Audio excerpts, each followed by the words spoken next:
And go ahead. Are you there? Yes. Anytime you wish to proceed.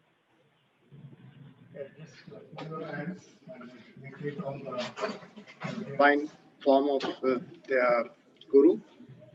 Nityanandam Paramasukhadam Kevalam Jnanamurtim Dvandvatitam Gagana Sadrusham Tattvamasyaadilakshyan Ekam Nityam Vimalamachalam Sarvadhi Sakshibhutam Bhavaditam Trigunarahitam Satgurum Tam Namami Nityanandeshwara Paramashiva Samarambha Nityanandeshwari Parashakti Madhyamam Asmadacharya Paryantam Vande Guru Paramparam Lalate Tripundri Nikhilatrita Kasturi Tilakaha Smaranmaladhara Spuritakaటి Kaupi Navasanaha Dadhano Justaram Sirasipanirajam Shashikalam Pradeepa Sarvesham Arunagiri Yogi Vijayate Om Swasti Prajabhyah Paripalayantam Nyayena Margena Mahimahishaah Go Brahmanebhyah Shubhamastu Nityam Loka Samasta Sukhino Bhavantu Kale Varshatu Parjanyaha Prithvi Sasya Shalini Deso Yamksho Varahitaha Brahmana Santu Nirbhayaah Iti Swasti Mantrartha Satya Safala Bhavantu Iti Bhavantu Mahamto Nubhrunvantu Tadhastu Aputra Putrinas Santu Pautrinaha Adhana Sadhana Santu Jivantu Sharadasyatam Iti Bhavanto Mahanto Nubhrunvantu Tadhastu Durjana Sajjano Bhuyat Sajjana Shantimapniyat Shanto Muccheta Bandhebhyah Uktasyanyaan Vimochayet Iti Bhavanto Mahamto Nubhrunvantu Tadhastu Raja Dharmapati Praja Sucharitah Puja Dhana Sajjanah Tatkarma Pravarat Vijah Pratidhanam Vitya Anavadya Sada Vani Sannihita Chiram Kaimukai Sanandamavyakulah Sarve Santu Vaidika Dharma Anushtataraha Saujanya Santoshinaha Iti Swasti Mantrartha Satya Safala Bhavantu Iti Bhavantu Mahamto Nubhrunvantu Tadhastu Yesham Devadevanam Mahadevana Akhilanda Kodi Brahmanda Naikana Sakala Bhuvi Sushti Sthiti Samhara Tiro Bhava Anugrahakya Panchakrucha Parayananam Adi Madhyantarhitanam Aprameya Parakramanam Tattvartha Gocharanam Sri Nityanandeshwari Parashakti Sameta Sri Nityanandeshwara Paramashiva Swarupanam Sri Adi Guru Arunagiri Yogeshwara Swarupanam Sri Kala Bhairava Mahakali Swarupanam Sri Kailasonnata Dvadashanta Shamala Pitharuda Sri Meenakshi Sundareshwara Bhinna Swarupa Parashiva Putra Ratna Kumara Guru Manyatulyavatara Sri Parvati Sthanyapana Lapta Divya Gnana Vishnuta Sakala Nigama Gamsara Bhuta Dravida Veda Pravaktru Srimat Paramashiva Karuna Samadegada Muktamaya Chitrasayana Giyamana Chatta Chamara Sri Chinha Kladi Namasta Birdhavalyalankrita Jnana Vijnana Chakravarti Sarvajana Sangha Sajjo Nirvana Diksha Vyavapavarta Varsha Vishrana Jimuta Paramata Kalabhakeshari Shaiva Siddhanta Nastapanacharya Sri Rajadhirajya Padya Maharaja Guru Kshapada Shaktadi Mahamdakara Nivarana Gnana Bhama Vikshana Raharha Vajochedana Purvaka Srimat Kushabhatvajasthavaka Saiva Samayakatru Sarvakna Pitaruda Sri Jagat Guru Sri Gnana Sambandha Deshika Swami Vagisha Sundara Manikya Vachika Swami Nam Avatara Bhuta Gnana Sambandha Swami Ruddhata Shamala Pita Sarvakna Pita Tiravachuttara Dishitam Guru Mahasannidhana Arunagiri Yogeshwara Paramparagata Arunachala Sarvakna पीठ गुरु महासन्निधानानां कैलाश परम्पराद कांची कैलाश सर्वज्ञ पीठ त्रयत्रिंशदुत्तरद्विशतं गुरु महासन्निधानानां नित्योत्सव नित्य मंगल नित्य कल्याण नित्य विजित कैलाश परंपरागत आदि कैलाश नित्यानंद पीठ महासंस्थान महासिंहासन पीठ कर्तॄणां साक्षात् श्री परमशिव समुद्भूत कैलास परंपरागत वैवस्वत मनु इक्ष्वाकु हरिश्चंद्र भगीरथ श्रीरामचंद्र सूरसेन इत्यादि अनवच्छंद सार्वभौम चक्रवर्ती परंपरागत चतुष्षष्टि योगिनी मंडित चतुष्षष्टि सांप्रदाय प्रवर्तक मनुधर्म शासन सूर्य वंश प्राप्त सर्वज्ञ पीठ सुरंगी साम्राज्य मुद्धाभिषिक्त चूड़ामणीनां साक्षात् श्री परमशिव संभूत कपिल महागुरु संप्रवृद्धत महानिर्वाणी पीठ अष्टोत्तर सहस्र श्री महामंडलेश्वराणां साक्षात् श्री परमशिव सिंहासनाभिषिक्त समस्त गणनायक श्री महागणपति समारंभ अनवच्छिन्न पीठाधीश्वर गुरु परंपरा प्राप्त अठल पीठ अष्टोत्तर सहस्र श्री अठल पीठाधीश्वराणां धर्म मुक्ति स्वर्ग पुर स्वर्ण पीठ त्रयोविंश गुरु महासन्निधानानां कैलाश परंपरागत आदिपीठ सर्वज्ञ पीठ सर्व जगत गुरूणां श्री कैलाश पुनरुद्धारकानां श्री कैलाश परमाचार्याणां श्रीमत् परमहंस परिव्राजकाचार्य वर्य सच्चिदानंद प्रणव स्वरूप श्रोत्रिय ब्रह्मनिष्ठानां श्रीमद् जगद्गुरूणां श्री भगवत् श्री नित्यानंद परमशिव श्री ज्ञान संबंध देशिक परमाचार्य स्वामिनां चरणारविन्दयोः भक्ति सिद्धिः समेषां सहकुटुम्बानां सकलैश्वर्य प्राप्तिः गुरुकृपाकटाक्ष सिद्धिः क्षेमस्थैर्य वीर्य विजय आयुरारोग्यैश्वर्याणाम् अभिवृद्धिः अरोगदृढगात्रता सिद्धिः आचन्द्रार्कं वंशाभिवृद्धिः धर्मार्थ काम मोक्ष चतुर्विध फल पुरुषार्थ सिद्धिः सर्वेषां मनसा चिंतित सत्कार्यानुकूल सिद्धिः सर्वदेव देवी स्वरूपस्य भगवत् श्री नित्यानंद परमशिव पादारविन्दयोः अचञ्चला भक्ति सिद्धिः भगवन् श्री नित्यानंद परमशिव प्रसादेन सकुटुम्बस्य ज्ञान वैराग्य जीवन मुक्ति प्राप्तिश्च भूयात् इति भवन्तो महान्तोऽनुकृण्वन्तु तथास्तु सर्वे जनाः सुखिनः सन्तु तथास्तु सर्वेषां शान्तिर्भवतु तथास्तु समस्त सन्मङ्गलानि सन्तु तथास्तु सर्वत्र नित्यानन्दध्वजारोहणं भवतु तथास्तु सर्वेषां भगवान् श्री नित्यानंद परमशिव श्री ज्ञान संबंध देश कर्माचार्य स्वामिनां परिपूर्ण कृपा कटाक्ष सिद्धिः अस्तु तथास्तु अयं धर्मः उत्तरोत्तरं अभिवृद्धिरस्तु तथास्तु सर्वं भगवन् श्री नित्यानंद परमशिव पादुकार्पणमस्तु मंगलं कल्पवृक्षाय मंगलं ज्ञानदायिने सदाशिवाय श्री नित्यानंदेश्वराय मंगलं मंगलं श्री विद्याम्बायै मंगलं कामदायिन्यै सर्वमंगलधात्री नित्यानंदेश्वर्यै मंगलं मंगलं गुरुदेवाय मोक्षमूलाय मंगलं परावताराय नित्यानंदाय गुरवे मंगलम्। ओम पूर्णमदः पूर्णमिदं पूर्णात् पूर्णमुदच्यते पूर्णस्य पूर्णमादाय पूर्णमेवावशिष्यते।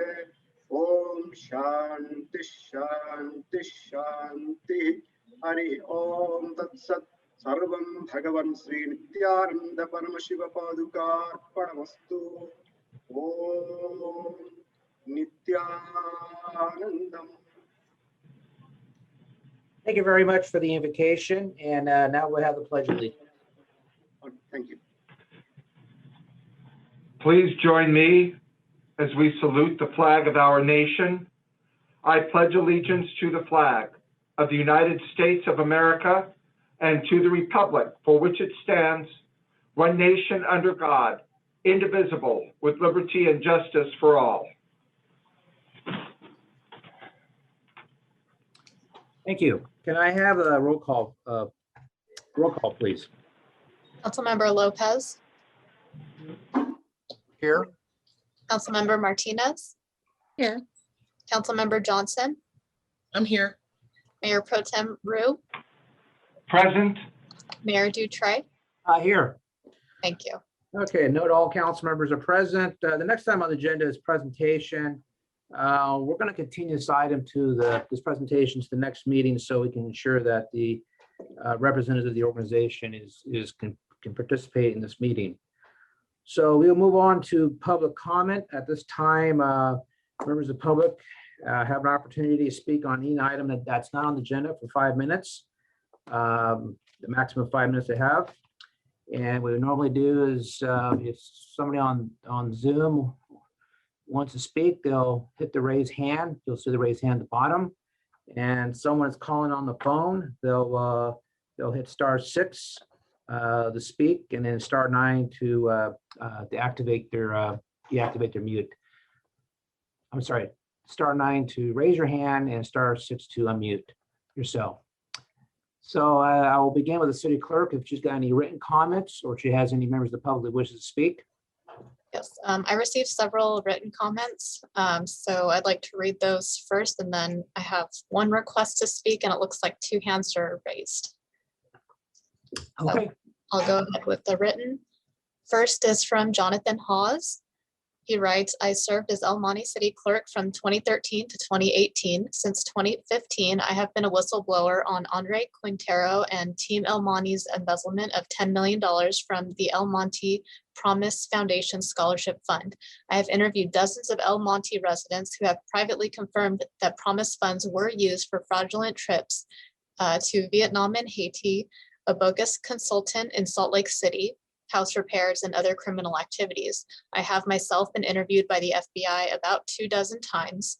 Documents proving the embezzlement have been submitted to the FBI and the District Attorney's Office and are now available to the public online. I'm asking the Montclair City Council to call out these crimes and protect the vulnerable residents of one of the poorest cities in Southern California. El Monte children who should have been provided with college scholarships were robbed. Andre Quintero and Team El Monte members must go to prison. If you have any questions, please call or text me at 626-863-2149. Thank you. The next comment is from Alma Trejo. The past 4 years have been challenging for many groups that felt targeted by the baseless narratives spread by elected officials for political gain. And while these narratives are nothing new, they were once again overtly accepted and almost celebrated. We saw a rise in the rapid spread of misinformation on several issues, especially around COVID-19. The dangerous mishandling of the pandemic by the previous administration has left us with problems that will need to be addressed and worked on. One of these issues is the overtly racist accusation that the virus is the responsibility of our Asian American siblings. This kind of misinformation has sparked unfounded fear in many. This fear is manifesting itself in violent acts against our Asian American communities throughout the country. I applaud our city council for prioritizing this pandemic as a public health issue and staying away from politicizing it. My hope is that our public comment tonight can again highlight the need for our city to be intentional about inclusivity and the safety of all of us who live here. I would like for our city council to be intentional about elevating the voices of our Asian American Montclair residents in finding ways to raise awareness and educate our city about the issues and finding ways to keep each other safe during these times where misinformation and prejudice are at an all-time high. I'm happy to support or help in these efforts.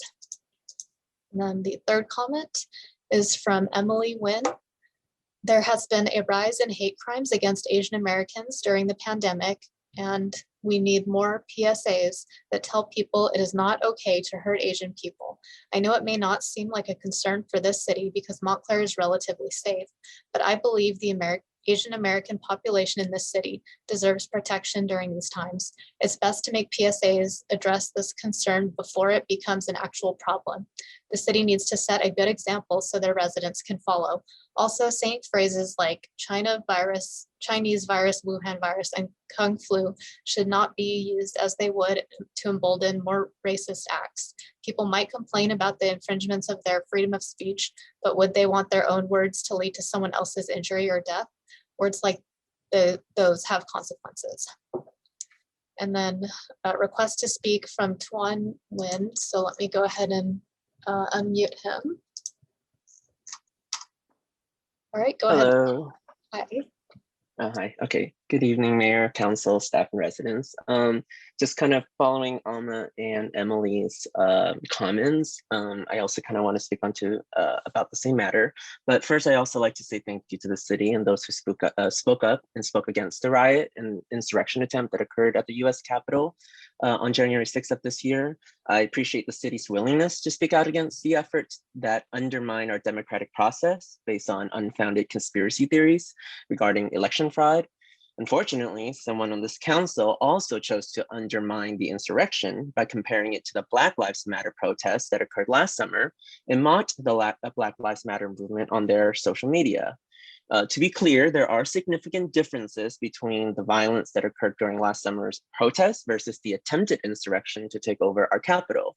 On the one hand, regarding last summer, we had people angry at the racial injustices in which Black folks face daily at the hands of the police and wannabe cop vigilantes in this country. That frustration and anger manifested themselves in a variety of ways, from peaceful protests to property destructions.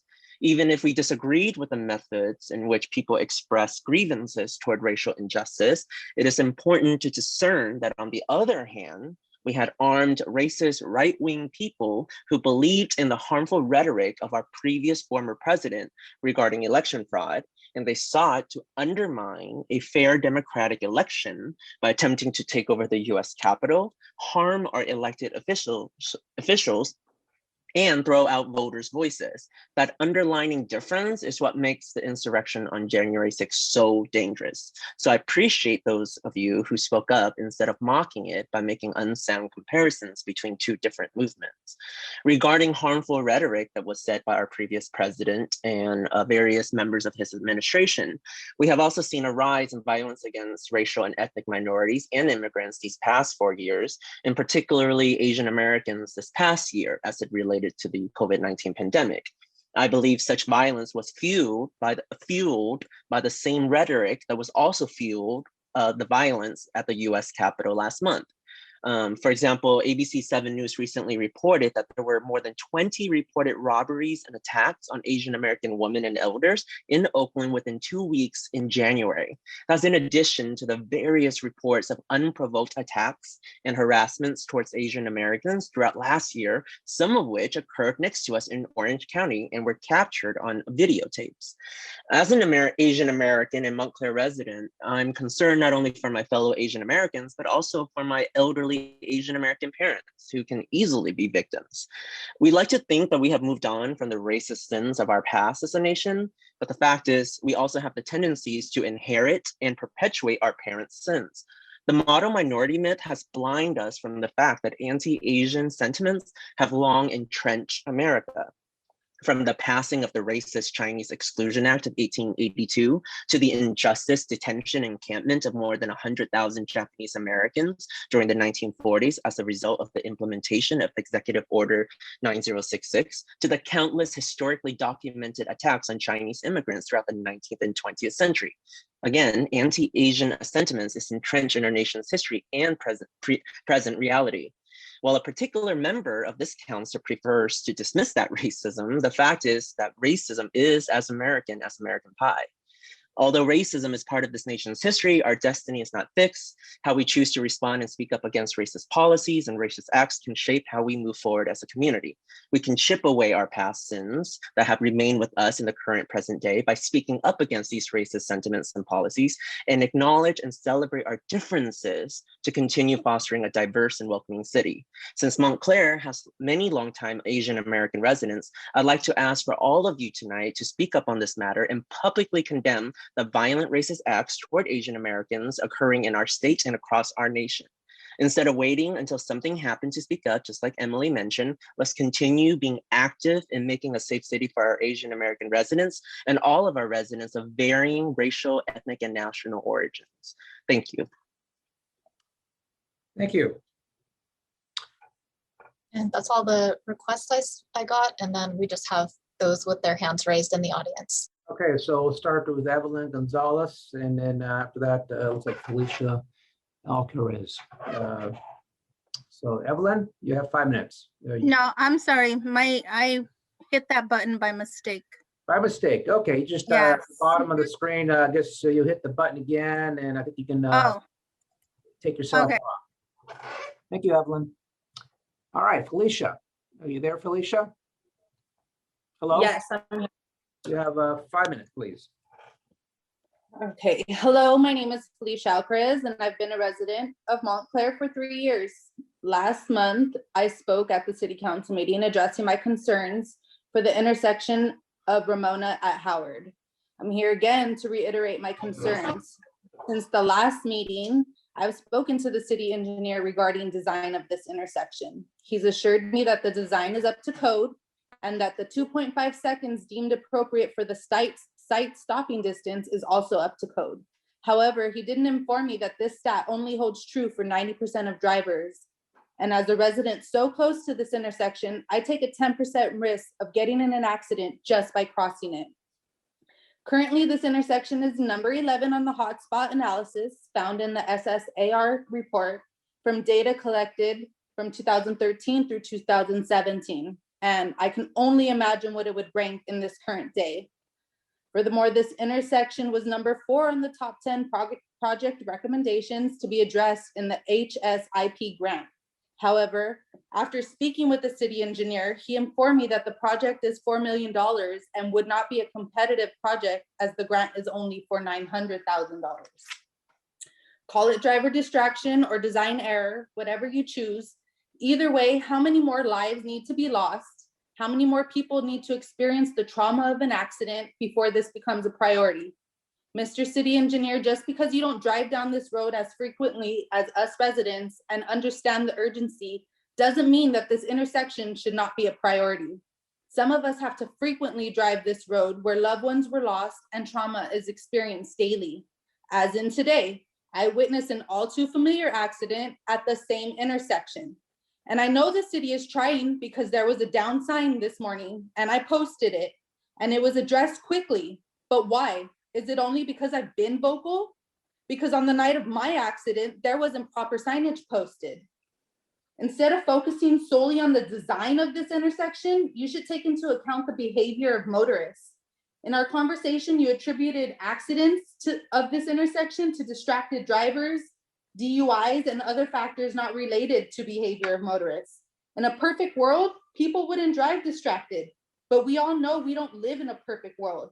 Now let's consider the speed of vehicles that are traveling past mission and other behavioral factors. Let's think from a prevention standpoint instead of a reactionary standpoint.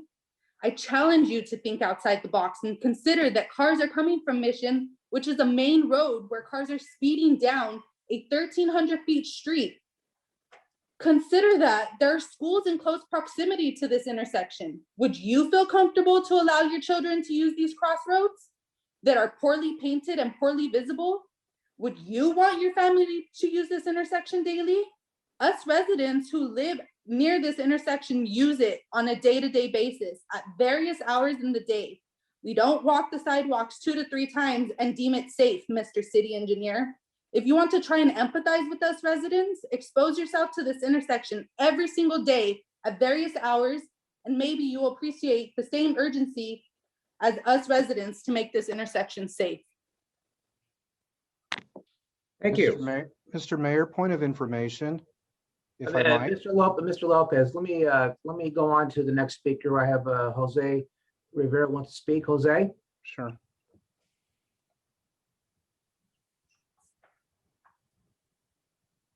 Yes. Could you? Jose, are you there? Yes. We can hear you. Go ahead, Jose. You have 5 minutes. Okay, Mr. Mayor, council members, and city residents. My name is Jose Rivera. About 20-year resident here in Montclair, and I think 21 years, and actively involved with the Montclair Little League for about 12 years, with 10 of those years being the league president. Just for the record, this past year, there were my term ended because we didn't have no elections. So as of right now, I'm not the league president, but I believe Gilbert Gomez will be taking over at this point. But I was the league board asked me to stick around to get this league up and running when and if the city will allow us to use our parks again. I emphasize to the city, whoever makes the decisions, I understand the COVID-19 situation. I understand, I mean, completely. I mean, I agreed with all the decisions that were made, but there's schools going to be opening up soon. There's around our communities, Chino, Ontario, Upland, all their fields are accessed for the leagues to play on. Only us, Montclair, we cannot even set foot in our field because some decisions are made, which I understand, but wow, why is this taking so long for the city to get back to us and not even answer a phone call, which I've been placing to several of you guys. I mean, I'm not gonna put nobody on blast, but we just want question, when will we have access to our fields? Also about the city improvement, about the field improvements, which was promised 4 years ago, which Mayor Dutry has been communicating with me, which I guess there was a hiccup because of all this, which we understand. And bathroom facilities and all that, it was a perfect time to get those addressed while this was a downtime. And from what I hear from my city liaison, nothing has been addressed to that. And it's pretty disappointing to hear, I'll be honest, from when we get our kids back to the field and the fields are going to be the same, and then the facilities as well, and then snack bars. And I have another point too. I mean, we've been getting a lot of requests on refunds. And yes, we did send out, I don't know. I mean, before my term ended on September, I think about 30 written requests, and me and Gilbert, which was our treasurer back then, we got them out. But now with this situation going on, that I guess we overpromised as a league that we were going to get back at least by the fall and have the kids play for free. In our part, we want to see if the city could help us in that point to get our fields back, and then just get our kids back in the field, where they belong, and allow them to play. I mean, and I'll see if the board could the league board could approve a free to play league, at least for this year, for the membership that fully paid their league fees last year, that we couldn't get the refunds because they didn't submit the request. So that's all I got. I mean, if you could hear me out on behalf of Montclair Little League, I'm not sure how many other general memberships are in this call with Montclair Little League, which I hope that there's quite a few. And I just like I said, for the record, I'm not the league president anymore, but I'm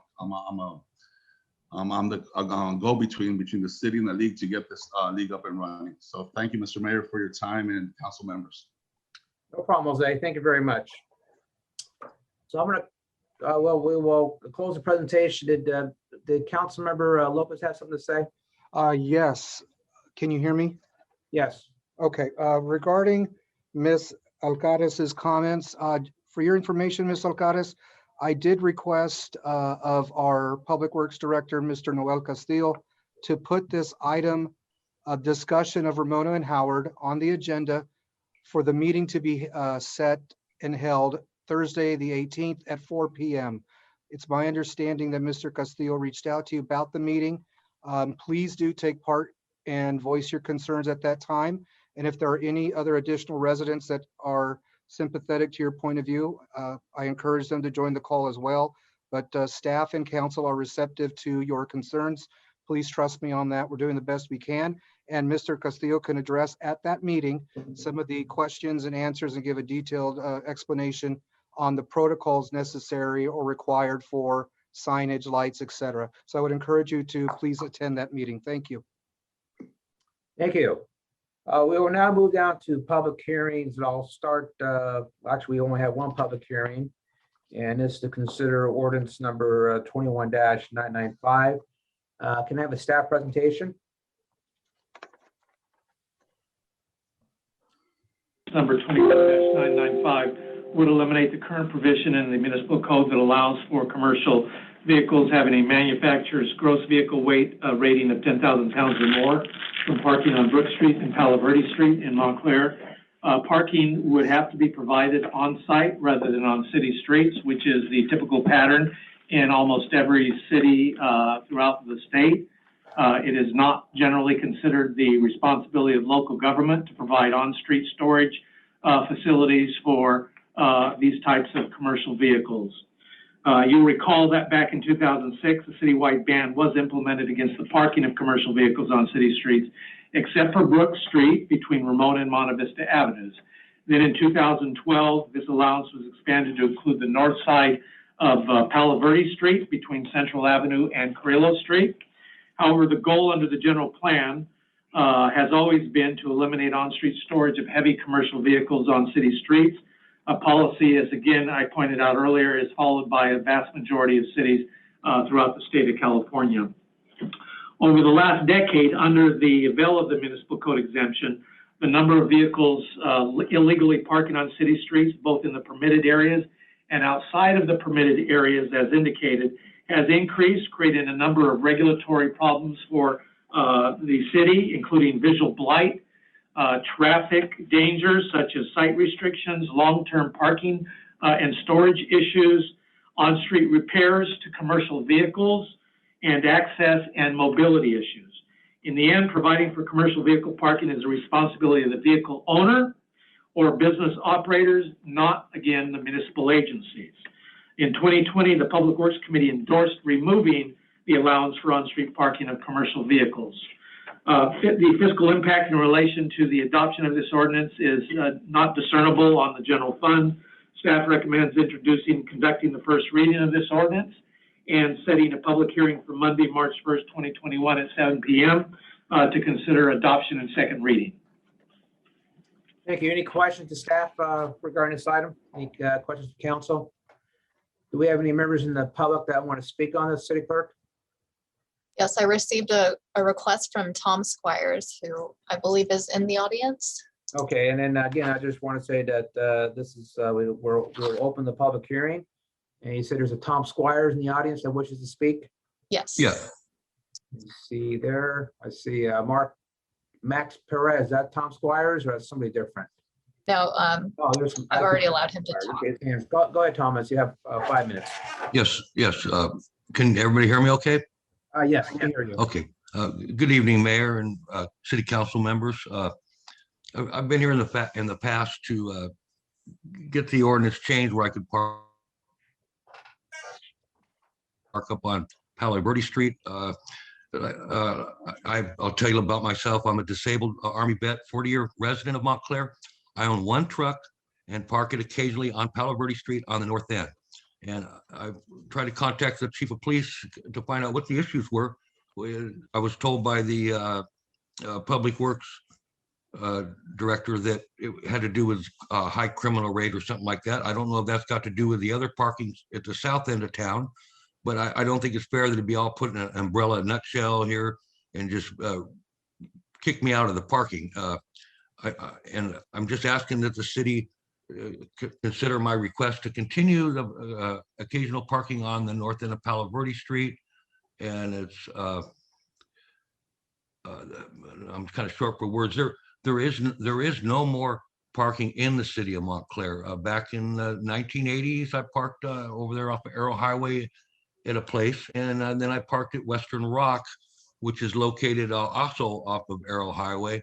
But they're no longer in business. All those have been built into residence, and there's pretty much nowhere to park in the city. And my wife, she also drives, and we switch shifts on the one truck that I have is a single vehicle. And we'd just like the city to consider my request to continue the parking there. We need to have another meeting or something. I think I'm looking here at the notes. You're going to have something on March 1st. I can attend that if I need to. But I'm just requesting the city to do that for me. And thank you for your time. Thank you. I believe there's a Max Perez that's wants to speak as well. If you want to speak, just unmute yourself. You there, Max? Just unmute yourself, Max. Max Perez, unmute yourself. Max Perez, unmute yourself. He's there. I'm sorry. I don't know if he's there. I'm asking him to unmute. Okay. No, I'm here. I'm here. I'm here. All I'm right, here. Max I'm here. Perez, you have 5 minutes. I'm here. Yes, I got 5 minutes. And unfortunately, you know what? We as parents have been put in a situation where we have to do one or two things, right? Deal with our kids inside or outside. But yet, when we go outside, we have no parks to take our kids. You have closed everything down. And I understand that. You want to keep everything away. You want to keep everybody away. You want 6 feet. I understand that. But we have other states. Mr. We Perez, have Mr. other, Perez, hold on. Give me, hey, you're giving me 5 Mr. minutes, right? Perez, this is about parking. This is about an ordinance regarding parking. Are you speaking on that item? No. Hear me out. Hear me out. Whether it is or Mr. not, Perez, I'm a this item is regarding an ordinance regarding a park. Okay, it appears to me Mr. Perez wants to speak on a different item and he'll be given an opportunity to speak at that time. So at this time, I don't see any other members of the public that wishes to speak. So I'm going to Mr. close the Mayor? public hearing. And I believe, looks like Mr. Lopez, you want to go first? Yeah, I do have a question for Mr. Squires, but before that, Mr. Perez, just to make it clear, I believe the item you were wanting to talk on is coming up later in the agenda. Please stay on. You'll be able to talk and you'll be heard completely. Okay, sir? But Mr. Squires, question for you, sir. You there, sir? If Mr. Squires can unmute himself, okay. Okay, is it unmuted now? Yeah, I could hear you, sir. Thank you. You're welcome. You stated in your comments that you own one vehicle, correct? Yes, And it's a high, what's the word? A high profile vehicle. It's a work truck of some kind. Is that my understanding? yes, it's a dump truck. It's approximately, I think, 10 feet tall, maybe 8.5 feet tall. The cab, it's a 2008 Peterbilt. And you say you park it on the north side of Palo Verde, right? Yes. Okay. Are there any other trucks associated with your work or line of business that sometimes get parked on that street? Not that I'm aware of. Okay. There And are some, is a- I'm sorry, there are some Go ahead. vans that park there and they have permits from the city also. There's a couple of them I've noticed over the last year or two. And they're not associated with you in any way? No, Have you looked into any locations to park your vehicles on maybe around the immediate perimeter of the city and maybe Pomona to the west, Ooh. Ontario to the east? no, I haven't, because when it originally started, this is, I believe, back in 2006, we had people from other cities parking in Montclair. And I think the mayor's aware of that. It was becoming a parking problem issue and they changed ordinances around. But there's really no other available parking for me. Like, my wife drives and we'll switch shifts sometimes. I'll come home and sleep for 6 hours and she'll go and haul some asphalt or aggregate materials, and then I'll take over. It's just that kind of thing. I'm not always parking there. There is some parking places that I have where I can go in Irwindale and in Corona, but that's kind of out of my way, when I'm doing a transporting back and forth. Now, let me ask you, just as a suggestion, have you looked into a storage facility here in town that rents spaces for high profile vehicles? No, I haven't. I don't think that would work for me, because then I would be stuck going up somewhere else, parking and going home for so many hours and getting back in the truck or having my wife relieve me. I don't really need a full-time facility to park. Okay. Well, sir, I'm inclined to vote with the staff recommendation and continue this to March 1st as is suggested. I would suggest to you that you contact staff and be prepared on the 1st, because at that point, depending on the outcome tonight, we probably will make a final determination on that date. But I'm inclined to go along with the recommendation. I know that may not be what you are wanting, but I just, it's problematic to have multiple trucks, because that's what we are being told, is that there's multiple high profile trucks on that street. That's why I was asking if they were yours. So I'm not assuming or, laying blame on you, but anyhow. Well, there has been illegal non-permit parking, and I've called the police department a few times over the year. Truck and trailers are parked there because they see the trucks. There's not proper signage to explain to them. I don't know if they see the signs when they come into the city that explain the truck parking regulations. But I think I've heard there was a lady staying up there a while back. My daughter told me about it. There have been some problems, but I've had nothing to do with any of that, and I'm not too clear on why the city is going forward with this when they were okay in the past. I think I talked with you on the phone, something to do with high crime or something like that. And furthermore, this chief of police never called me back to kind of let me know what's going on. So I'm not really that prepared, but I could be more prepared for this meeting March 1st. Just for clarification, sir, this is the first time you and I had a conversation. I wasn't the gentleman that spoke to you, so Okay. it probably was staff, but I don't know who you spoke to, so I apologize for that. But this is the first time you and I have had communication. But yeah, I would recommend you do that and be prepared on the 1st, sir. Okay, now that'll be on a Zoom meeting? Let's Yes. let's take care of the matter in front of us right now.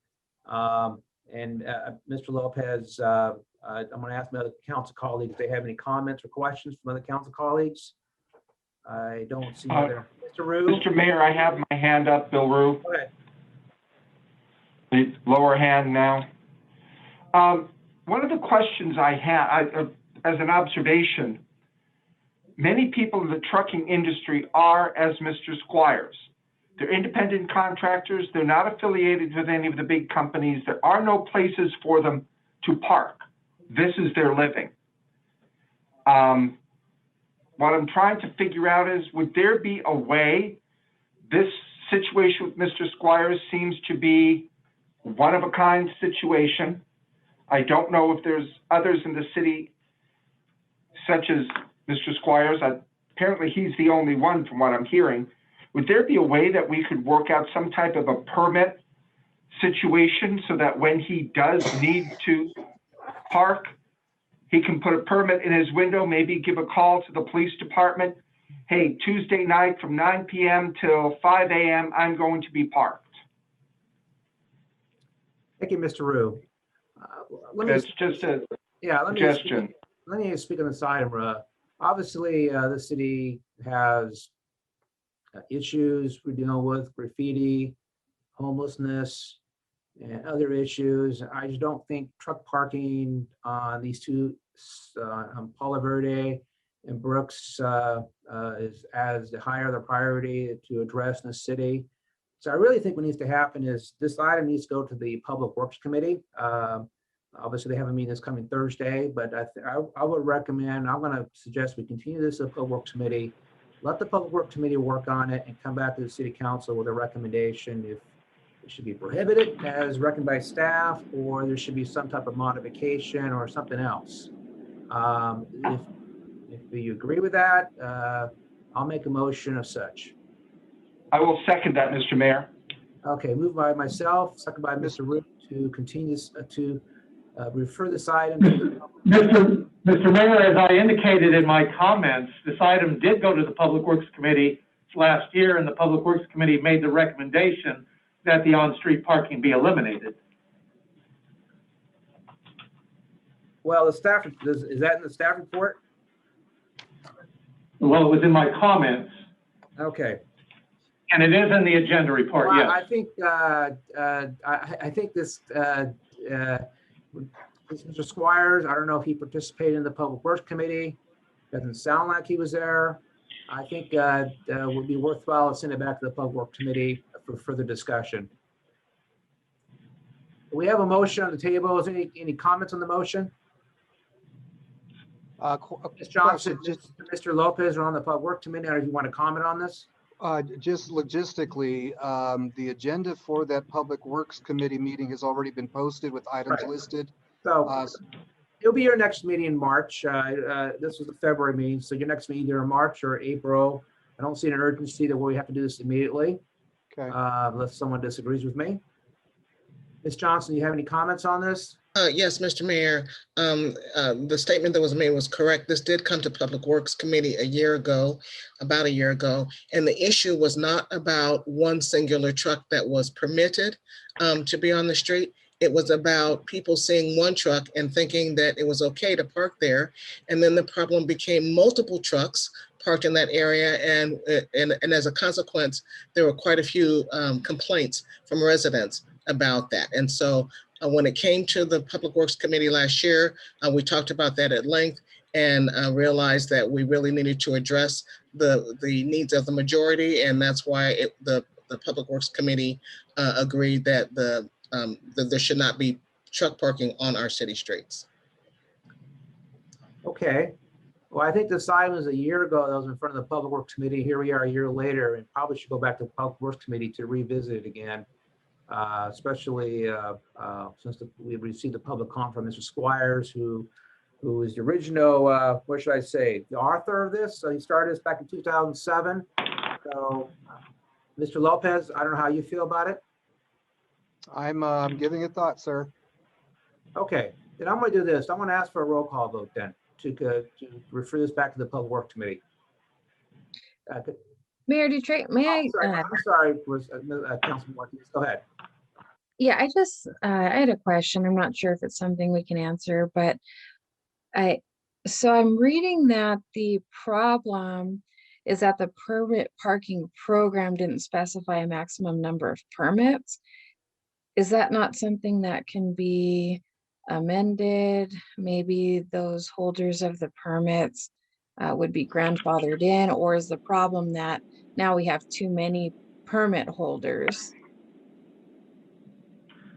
Mr. Mayor, if I may respond, you are correct. The ordinance does not specify a limitation on the number of permits. However, I think it would be problematic for the city to adopt an ordinance for a specific individual to allow him or her to exclusively have that right on a public street. I think we would be opening ourselves up to liability. I also need to point out that it doesn't matter whether or not they receive a permit. They see an opportunity to park on a public street because they see another truck parking on the street. They park there, and it becomes an enforcement issue because the police department, even if they issue a citation, well, they can't even issue a citation necessarily. They have to give a notice to have the vehicle removed within 72 hours. And all of the driver has to do is move the vehicle up a few feet, and he's achieved the purpose of what the order from the police department is. And then we're right back at the beginning of where we have to give notice to the operator of the vehicle that he has to remove his vehicle. Chief Abels may want to chime in on that particular issue if I'm incorrect on that, but it is an ongoing problem. I myself have counted as many as 6 vehicles parked on the north side of Palo Verde Street, stretching all the way from Central Avenue to Monte Vista Avenue. In addition to that, because there was a lack of space on north side, vehicles started parking on the south side of Palo Verde Street, which isn't even permitted in the ordinance. But again, it becomes an enforcement issue for the police department because they have to give that 72-hour notice to relocate the vehicle. So it's an ongoing issue, and I don't see that there is going to be a remedy if we continue to allow vehicles to park on commercial vehicles in excess of 10,000 feet to park on public streets. Okay. So this is Chief Abels. Can you guys hear me? Yes, go ahead, Rod. Yes. Chief Abels. I just wanted to just kind of support a little bit of what Councilwoman Johnson was saying, as well as City Manager Starr. I also wanted to indicate to you that I hadn't had anybody reach out to me to speak with me. So if Mr. Squire did call to talk with me, it never made it to my voicemail, or the message wasn't given to me, so I haven't spoken with them. But I am more than happy to sit down and speak with him if he wants to talk a little bit more about the issue. But what I did want to say is it's a very small segment there on Palo Verde that was provided for certain persons that were permitted to park vehicles there. And as City Manager Starr had indicated, it has grown to attract a lot of additional tractor trailer parking in that area. And it's also been problematic from those that have been permitted that are actually parking in the non-permitted areas. And so a lot of the individuals that were issued permits were also violating the permit ordinance for that particular area. And that's been going on for quite some time now. There are places that people can park. There are locations such as down on State Street that do have places for rent for people operating tractor trailer businesses. And I think we need to be very careful about allowing residents to operate a tractor trailer business out of their residence, which is what it sounds like is occurring here on Palo Verde. There's, you know, ample places that people can park these types of vehicles, which are off the highway. And I do know that a lot of the neighboring jurisdictions are operating their city just as much the same, where they're requiring the locations of these types of vehicles to be parked off the roadway. And I can answer any other questions if anybody else maybe has some that I can answer. Thank you, Chief. Lopez. Oh, sorry, Councilman Martinez, do you have any more comments or questions? No, I was just thanking the chief. No problem. Thank you. Mr. Lopez, Councilman Lopez. Yeah, Chief Avels, because of the high profile vehicles in question parking on Palo Verde, I would assume that negatively impacts available parking for residents that live at the Pine structure that's there, correct? It's actually really affecting most of the people that live over on Carrillo as well as on Palo Verde itself. It's a little bit, the designated permit area is a little bit farther east than where the Pines would be. I can't say, for instance, that anybody else would be parking over in that general vicinity, but it is a very small segment of the curb that tractor trailers were permitted to park. But what was happening is there's a significant amount of red curb that is just to the west and on the north side of Palo Verde, but just to the west of Central Avenue. And routinely, and it's posted, but routinely people were parking in those areas that say no parking. They were parking in the red zone, and they were even parking farther farther west, and as well as on the south side of Palo Verde when that segment was either overparked or somebody else was illegally parking there. Thank you, sir. Mr. Mayor, if I may chime in response to Councilmember Lopez's comment, it does in fact create a problem in relation to residents in the areas to the south, on the south of this area of Palo Verde. As you know, we have a difficult time in placing the private vehicles of employees who work in the auto dealership, and their vehicles are always in conflict with the private vehicles owned by residents who live in the Pines, as well as in the single family homes in that area. You also know that we have had numerous complaints from particularly residents of the Pines wanting parking control restrictions, permit parking on their side of the street out of resentment that residents on the east side of Fremont have their permit parking. So there's that battle that has been going on, and that is a direct result of the fact that employees who work again for the auto dealerships are struggling to find parking for themselves. So minimizing the area that they can park on Palo Verde Street ends up forcing them onto the residential side streets. So it does have that effect. Thank you, sir. Thank you. Again, we have a motion on the table to refer this item back to the Public Works Committee. Was first and seconded it. Before I ask for a roll call, is there a substitute motion? Does someone want to make a substitute motion? If not, then I'll ask the roll call, the city clerk to make a roll call vote. Councilmember Lopez, Madam City Clerk, come back to me, please. Councilmember Martinez, No. Councilmember Johnson, No, I think we've already been there. Mayor Pro Tem Rue, Aye. Mayor Dutray, Mayor Dutray is an aye. and Councilmember Lopez. Lopez, aye. Okay, so this item will go back to the Public Works Committee and then be brought to the City Council. At this time, we will go on to the consent calendar of the agenda. And I'll ask my colleagues if they have any items they wish to remove from the consent calendar for any questions or discussion. So do I see any hands raised or anybody wishes to remove an item off the consent calendar? Mr. Mayor, I'll make a motion for the consent calendar as presented. Hold on, Mr. Rue, hold on for a second. I see Ms. Johnson's hands up. Thank you, Mr. Mayor. There are two items I'd like pulled from the consent calendar. That will be item C1 and item C3. Item C1 and item C3. Okay. Yes, sir. Why don't you go ahead and start on item C1, Councilmember Johnson. Thank you, Mr. Mayor. I just need some clarification on the design for the San Antonio Creek Channel. I know that a couple of meetings ago, we did approve to accept the grant for that planning, but I'd like some clarification from staff as to what exactly they're planning for. I did see in the report that there are several intersections planned, but is there something else that is part of this design?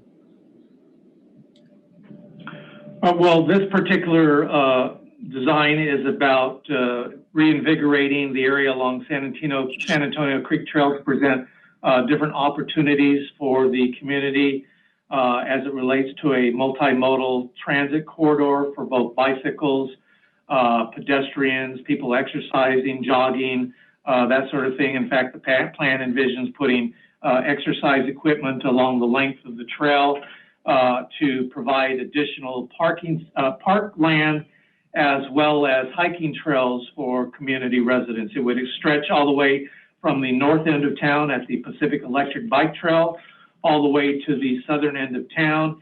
It would integrate with access areas to schools as well as to transit areas, providing a safe area for moving pedestrians off of city streets, to have a pedestrian corridor exclusively for them, as well as for cyclists and other forms of active transportation other than automobiles. It will increase significantly the city's parkland space. As you know, we have a diminished amount of parkland space for the community, and we are trying to elevate the parkland area that we have for the community. This will also integrate with the water basins that are integral to providing recycled water, not only for the Montclair community, but for all of those who receive water through the recycling efforts of the Chino Basin Water Conservation District. The plan will also provide access to areas in North Montclair that are currently being developed, including Montclair Place and all of the other transit-related developments that are occurring in that area. It's a unique concept for this area. The vendor that has been selected for this particular project has done a number of other projects similar to this, so they are well skilled in developing the necessary insight to make certain that this plan can move forward. In addition to that, they are experts in developing the necessary grant funding that will allow the city to move this project forward. This is part of the general plan update that will be coming to the city. You've heard this presented in different public meetings referred to as One Water, which effectively will take advantage not only of the basins operated by the Chino Basin Water Conservation District, but will also educate the citizens in relation to the services provided by the district. The district is working in cooperation with the city in relation to realizing this concept in using this trail, this corridor that is currently operated by the Army Corps of Engineers along the San Antonio Channel. This plan will provide means for the city to visualize how we will deal with the various intersections, as well as moving the hiking trails over different areas. For example, the I-10 freeway, obviously we need to figure a workaround over that. This will ultimately provide us the vision that will provide us the means for achieving that. It will provide the necessary costing components related to achieving this vision and all of the other aspects that are required to make certain that we can move forward in implementing the San Antonio Creek Channel pedestrian corridor that we envision in relation to this project. With that, there is attached to your agenda report the agreement produced by Alta Planning, agreement number 21-05. In it, it includes various exhibits that thoroughly explain what this project will be about. In addition, it addresses how to deal with the various intersections and other corridors that this project has to address, as well as the full scope and vision that the plan perceives going forward. So with that, I'll respond to any other questions that members of the council may have. Thank you, Mr. City Manager. And then I believe you also have item C3, Councilman Johnson. Yes, I do. I might be a little bit early, but I can't help myself. When we're talking about new multifamily units, I want to, from the inception, I want to make sure that those units are available for everyone. So there'd be smaller units, say for single people who just needed a studio, and larger units for large families, and a large variety in between. So I want to make sure that those buildings are designed so that they are available for all of our residents. That's all. Thank you very much. And then on item C3, I kind of wish this went to the real estate committee first before it came to us, since I had a member of the Monte Vista Water Board bring this to my attention a couple of weeks ago. I knew nothing about it. So we'll talk about committees here later in the agenda. But nevertheless, I believe Council Member Mayor Pro Tem. Mr. Mayor? The consent calendar. Mr. Mayor, if we can respond to some of the comments that are being made regarding this particular item. This is only about entering into an agreement with Trammell Crow, not with Trammell Crow, but with the city's architectural consultant, so that he can meet with the various applicants for projects and work over the design details related to that. That information will ultimately come to the real estate committee as those projects are envisioned by the respective developers. And then when we have their vision, that's when we will be bringing it to the real estate committee. But this is only about allowing the city to contract with Mole and Polyzoid so that they can meet with these particular developers so that they can go forward with their projects. Yes, Mr. City Manager, I do understand that, and that's why I said I know I'm early in the process.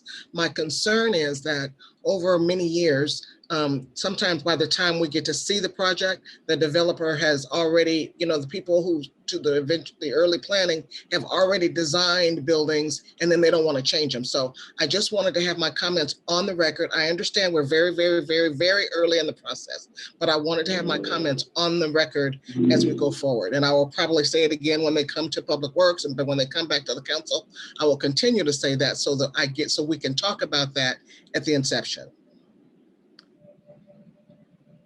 Okay, so Mayor Pro Tem Rue has a motion, and is it seconded by someone? I'll second. Seconded by Mr. Lopez. Can we please have roll call vote? Councilmember Lopez, Aye. Councilmember Martinez, Aye. Councilmember Johnson, Aye. Mayor Pro Tem Rue, Aye. Mayor Dutray. Aye. Thank you. That's adopted unanimously. So the next item now is response and consider receiving final response to council call regarding the reopening of city parks and facilities amongst the coronavirus pandemic. So I know there's members of the public that wishes to speak on this, especially on parks. So what I think I'll do is I'll start with a staff presentation first, and then after that, I'm going to allow members of the public to speak. And then obviously, how those speak, they'll just raise their hand, and I'll also ask the city clerk if there's other members of the public that wishes to speak. So Mr. Starr, I'll go ahead. Well, Mr. Mayor, this is a response to council inquiry, so the typical approach is to respond to any questions or queries that the city council may have, but I will proceed with a brief presentation of the item. You will recall back in September 21, 2020, the city council did adopt the city facilities public reopening health and safety plan. Marjorie. I hear background. Okay. I'm sorry. Except the city manager. Thank you. Go ahead. So this plan was presented and adopted by the city council back on September 21, 2020. In that plan, it outlined the schedule for reopening different city facilities. It was based effectively on the blueprint for a safer economy.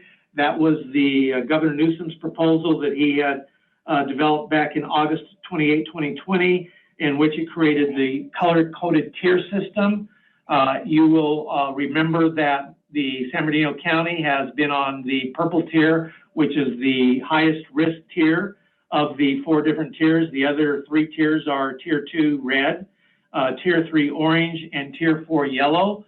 The plan that was adopted and by the City Council back in September was effectively based on, again, the blueprint, as well as all of the different guidance that have been developed by the Centers for Disease Control and Prevention, by the state of California, the Department of Public Health, the county's Department of Public Health, as well as various other agencies that have had input on all of these different guidances.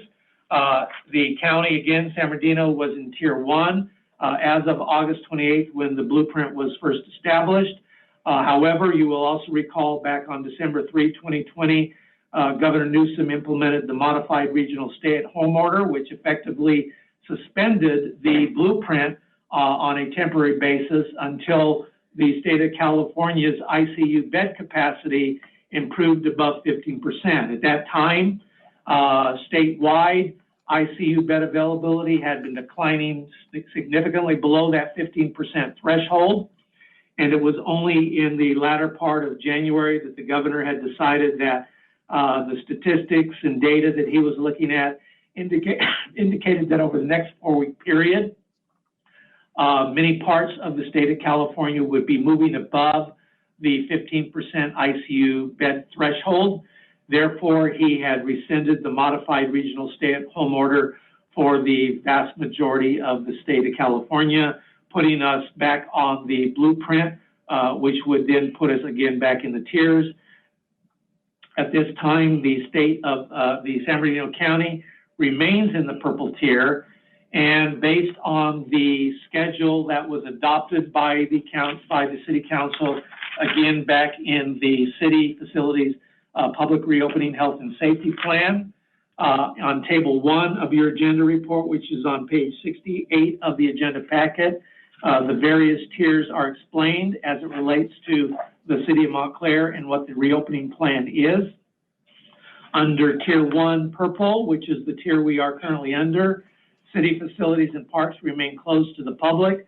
Business may be transacted at City Hall by appointment, and all public meetings will be held remotely.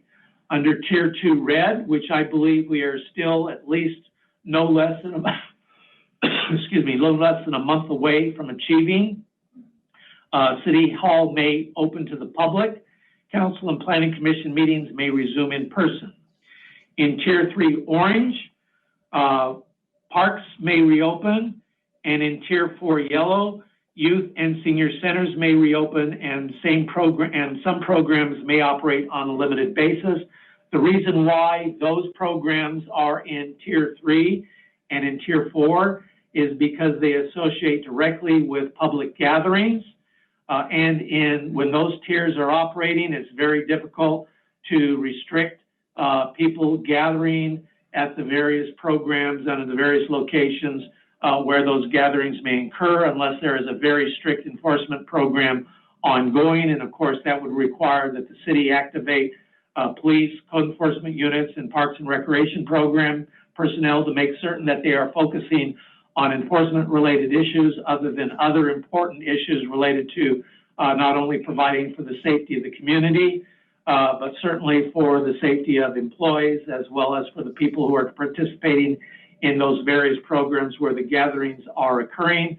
I did hear comments earlier this evening that there are other communities where youth activities are ongoing and where parks are opened up. However, I do want to stress that those communities have, for the most part, ignored the guidances that have been issued by the state of California as well as by the CDC, not only during recent times, but even during the regional stay-at-home orders. And prior to that, there have been a number of businesses as well as activities in other communities that have continued to operate despite what the directives from the state of California and the CDC have been in place in relation to restricting those operations.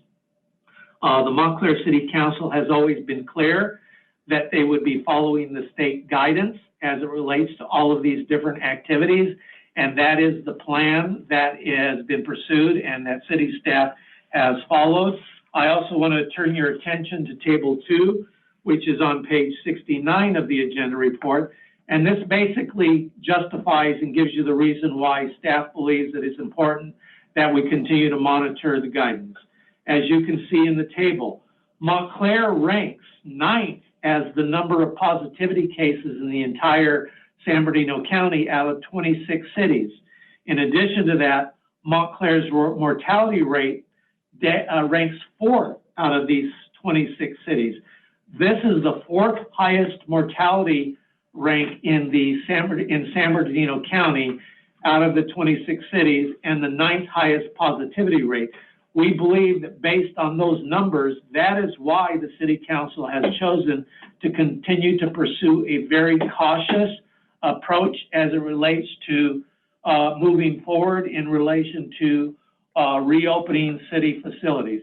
If you look at some of the surrounding cities that were pointed to by some of the commenters earlier today, these are communities that do not have as high a mortality rate or positivity rate as the city of Montclair has. And in fact,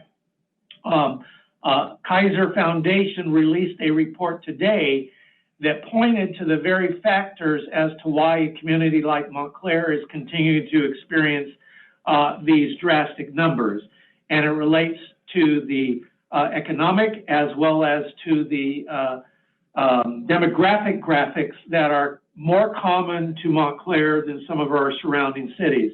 And in recognizing those statistics as it relates to those areas that relate specifically to our community, we continue to believe that it is important that the City Council continue to follow the guidance as well as the plan that the Council adopted back in September of 2020.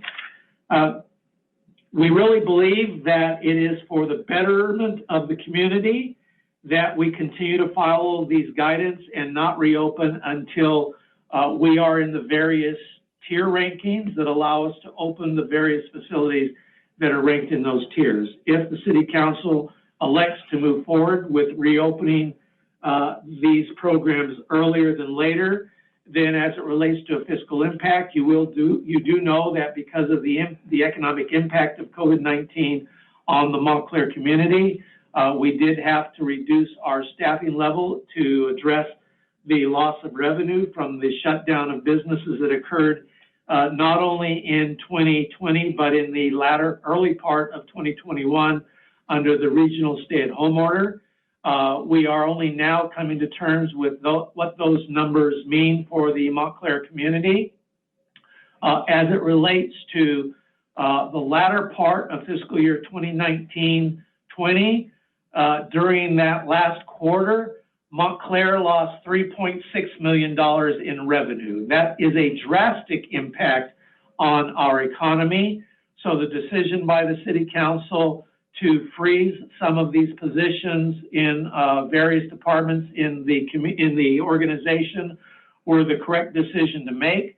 If we move forward with reopening a lot of these facilities, that would mean that I would have to restore up to 6 positions in Public Works, as well as 1 police officer position and 1 sergeant position in the police department, so that we can start putting our efforts at maintaining the parks that have reopened, as well as making certain that enforcement is being pursued and followed in the various parks. That would add an additional $734,000 to the city budget to reopen these parks and facilities and to reestablish these positions so that we can respond accordingly.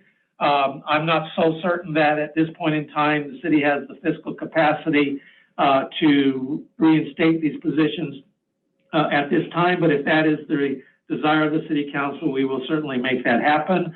It is staff's recommendation that you receive and file the response to council inquiry regarding the reopening of city parks and facilities amidst the novel coronavirus pandemic, that you continue reopening protocols established in the city facilities public reopening health and safety plan adopted by the City Council on September 21, 2020. We also recognize that even though we are currently realizing a decline in the number of hospitalizations, the number of deaths and the number of positivity cases, all of the current health metrics point to the fact that the next phase of the pandemic is probably going to be worse because it is going to be related to the UK variant of the coronavirus. That particular variant is considered more deadly and has a higher infectious rate.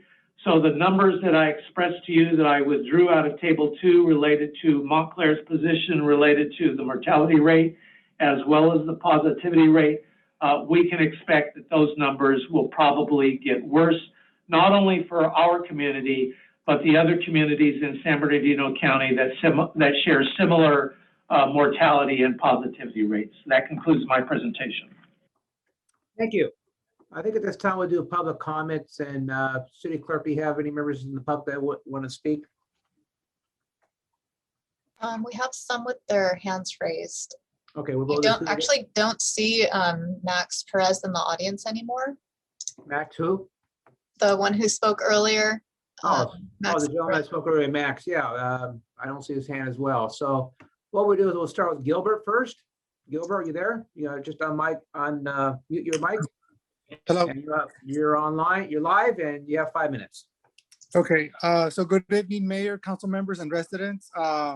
My name is Gilbert Gomez. I've been working with Jose Rivera, and I'm a board member at Montclair Little League. I am the current treasurer.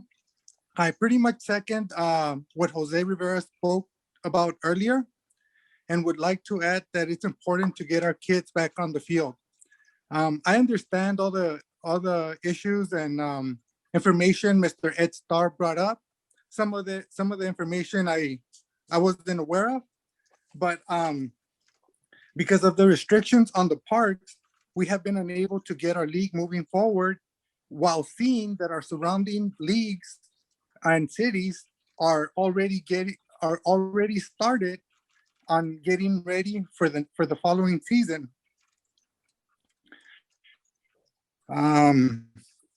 If the opening of this parks is delayed, we may not be able to keep up with those surrounding leagues and not have a season for our kids. I'm just, more than anything, I believe that our kids are suffering from being locked up in the homes. I have 3 boys, and they do nothing but play video games and use their phones. They're at the point where they don't even want to leave the house. And I believe that this is like a mental, they're going to start having mental issues if we keep this up. I will just leave it up to you guys. Hopefully you guys do what's best for our kids and our youth, but I am in favor of opening up the parks and getting our kids back on the field. Thank you, Gilbert. Next, Mr. Mayor, if I may add one thing here, that is Governor Newsom is expected to release new guidance on team sports for youth within the next 2 weeks. And I think that that guidance will probably provide some relaxation of what the current guidance is as it relates to team sports. And effectively what the current guidance is that they can gather on parks for exercising and going through other exercise protocols as long as they maintain social distancing and wear face masks. That is what the current guidance provides by the state of California. If other communities are doing something different, then they are in violation of the guidance. But I do expect that the guidance that the governor will release within the next 2 weeks will provide greater flexibility, in part because it is recognizing that if there are continuing restrictions right now, then it will impact preparation for future league activities for the year. The governor is probably also planning this in coordination with a larger plan to reopen schools. So I think that it's contingent upon us to wait until those guidance are issued by the governor within the next 2 weeks to see where that takes us as it relates to youth sports. Thank you, Mr. Starr. Okay, I will now ask Mr. Jose Rivera to speak. Your hand's up, Jose, so if you could unmute yourself, your mic. And there's Jose. And Jose, Hello? Go ahead, you're live. Okay, Mr. Mayor. Okay. Well, Mr. Starr, thank you for the presentation. Pretty much you did your homework on this. We totally understand that. As a league, well, you know, I'm gonna call myself still part of this league. I did get that guidance from Fernando Saltos and Marshall in regards to the training, but there was quite a few red lines there as well. There was Mr. Starr and the council member asked everybody to have a COVID-19 test before and have it every 2 weeks. When I addressed that to the board, that was overwhelming, I believe. I just want to into the fact that just to piggyback on what Gilbert Gomez said, I mean, we really need these fields, not only the baseball fields, the basketball courts, I mean, and parks in general, to open up and have our kids, I mean, take our kids out there to play some ball, play some kickball, baseball, basketball. But in our case, I mean, our personal case, selfishly, yes, you get out there and just play some ball. I mean, we in our District 23, which is Montclair, Upton, Chino, and Ontario, we're the last league that we can't even hold we could hold registration, but we don't know what our city's going to give us. All we ask is that if they could waive that COVID-19 as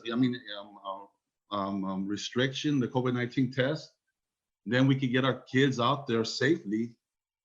I mean, we asked for policemen before, I mean, all that. I mean, Mr. Starr is saying activating policemen and to oversee us. I don't think we should go that far. I mean, I think we could control that. I mean, if not, I I personally will ask the league to stop. But I mean, right now I'm just kind of frustrated with Mr. Starr's presentation, and with all respect, I know he did his homework, but I hope the city council hears us out in getting our kids out there in the fields, and hopefully we could I could ask this question and see if anybody can answer it. Why weren't the league facilities, the city parks, renovated on this downtime, which is almost 12 months, almost a calendar year? This was perfect timing to get the fields redone, get the bathrooms up to date. We're all taxpayers here. I mean, I'm not sure how many live in the city of Montclair. I live, pridefully here for 20 years. So, right now we're the laughing stock of District 23, and I hope this could change. Thank you, Mr. Mayor, for your time. Thank you. At this time, I'm going to see, I have a lot of hands up. I will start with Council Member Johnson. Thank you, Mr. Mayor. I have a few comments.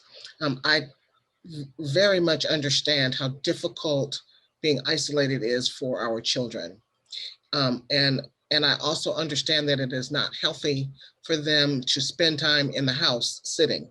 They need to exercise their bodies. And so I totally understand that. And I will be very excited when our COVID numbers say that it is appropriate for us to move into the parks and league sports. Having said that, I have been seeing over many, many months, a couple of cities that touch our borders that have league sports happening in their park. One city in particular, they routinely have team activities in the park. And when the players are on the field, they are of course distanced because the game requires so, but on the bench, they're sitting shoulder to shoulder, not distance, nobody's wearing masks. And here's another thing, the parents are also sitting shoulder to shoulder, nobody's wearing masks. And that's in a couple of cities that touch us. And I note that the two of the cities that touch us have double the death rate. And so I understand how important it is for the children. I myself have grandchildren who are really frustrated with me because Nana won't take them to the park. So I know it's important, but I'm concerned about the death rate. And so I think we need to be cautious. We do need to open the parks, but we need to be cautious about how we do that so that we don't expose our children to more virus. The death rate is very alarming to me. And I just think we should wait. I do want the parks open. I think it's a good idea for us to hear what the governor's going to say over the next couple of weeks. And I would, it would be appropriate for perhaps if staff could come back to us in a few weeks or a month or so and talk about, again, review any changes in the number in the number of cases, the COVID numbers, and what the governor's new regulations are. And if we can get them open, if we can talk about getting things open within the next couple of months, I'd be very happy about that. But having said that, I'm concerned about the death rate. I know the children need to go outside, but I want them to end up, and I want them to be grandparents. I don't want them to get sick because we thought we needed to move too quickly. That's all I have, Mr. Mayor. Mayor Pro Tem Rue. Yes, I'll lower my hand.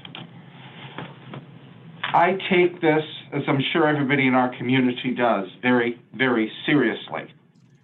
Having had 2 friends die from this, it's not something I expected, it's not something I wanted. When I read the news accounts, whether it's in California or anywhere else, it seems that every time somebody opens up, there's a new round of coronavirus. I know it's difficult on parents, and I have 4 members of my family who are school teachers. So I hear this whenever we're on the phone. And I know it's difficult. But we have to look at the safety of our residents and our community. I know young people need to exercise. It's one of the things that we have been lacking in our society.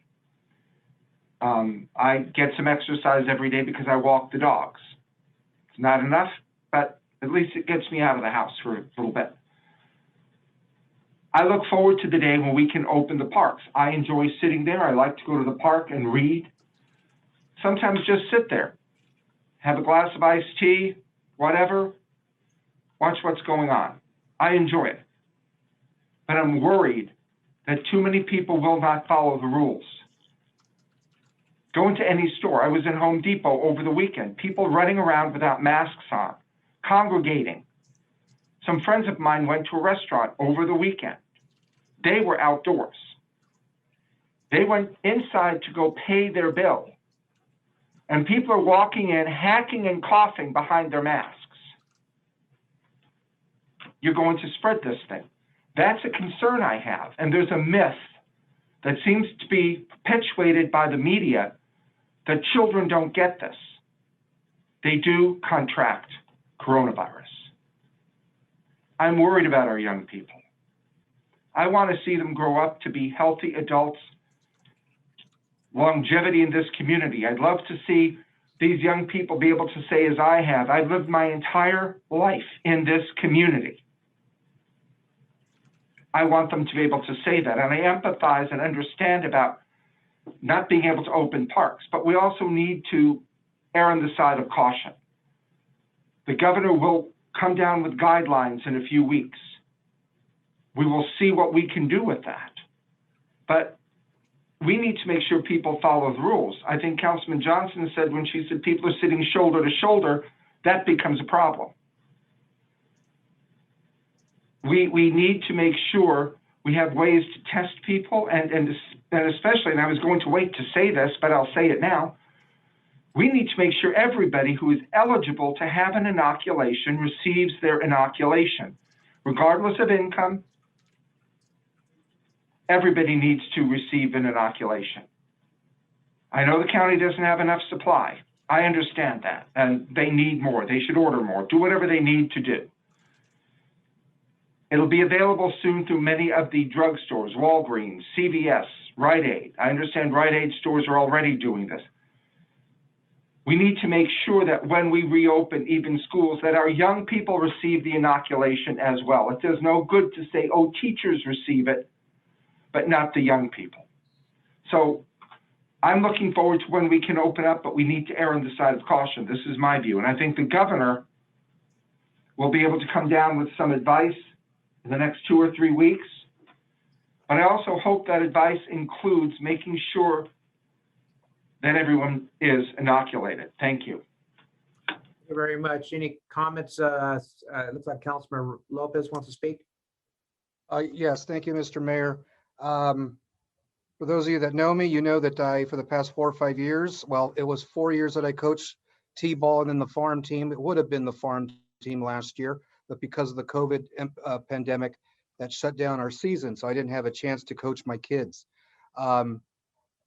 If that were not the case, this time we would be on the field and I'd be coaching as well. I want to say, before I make my comments and before anyone wants to accuse me of being unsympathetic to the plight of those that have suffered COVID-19 experiences, and they want to accuse, say Lopez doesn't care or whatnot, understand that I'm very conservative and even libertarian in my beliefs with respect to the role of government, and that should come to no surprise for those of you that know me. Having said that, you know, my family has suffered COVID experiences on 5 to 10 different occasions with different family members. We have a huge family. And one is even struggling tonight in the hospital. So please understand that my comments aren't unsympathetic to those who are going through those experiences. That said, as one who, before I got on this council, ran as a Little League coach and got the support of Little League parents and board members, and that helped get me to this council. I need to share some statistics that I got today from the county.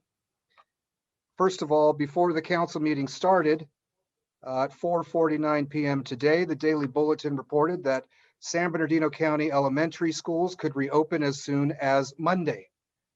And I will say that if the schools are able to open and our kids can be in confined rooms for several hours of the day, I think our kids can play in the park in open air and open fields and get back to letting out that pent-up frustration and that energy that they just naturally have.